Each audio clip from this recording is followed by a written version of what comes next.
یک دختری پر غمزه شیشتای بالا بی سبزه یک نقشه خلط کرده میکنه و میدوزه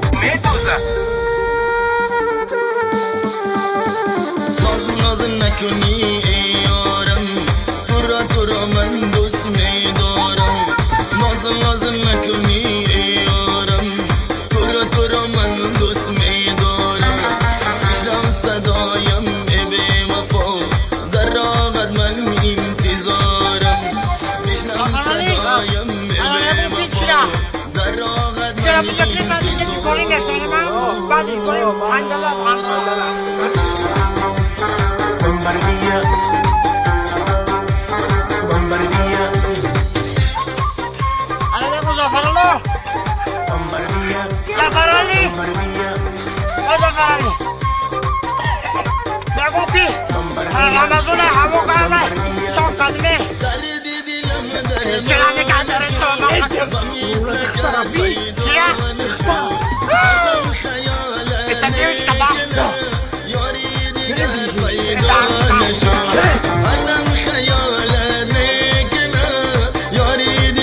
ناز نکنی ای یارم تو را من دوست میدارم بشنو صدایم ای بی وفا در راحت من انتظارم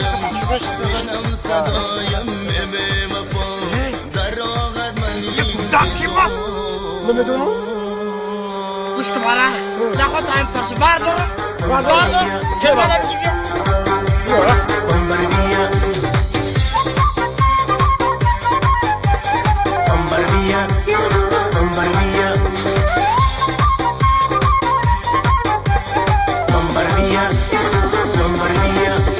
سوی تو چشمک میزنو دل رو مسمومن میکنو منو کردی از خود جدا ای بی مفهوم ای بی مفهوم منو کردی از خود جدا ای بی مفهوم ای بی مفهوم بچیم تاقی جونی تولک زنه میره قصه یا جنبوند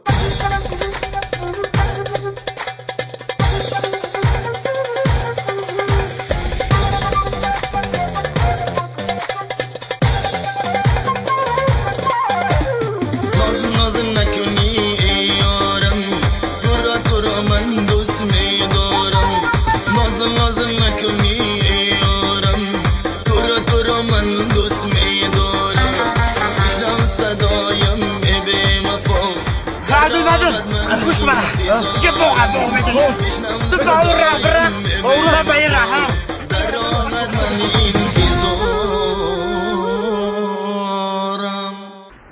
بوگم با هیله با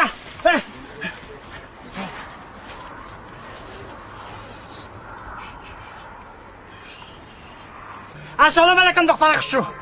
کویا براجات بخیر نگو که مردک اکشتی تو برکم شا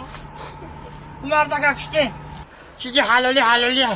رفتی ماشی حالی تو بانیوی دا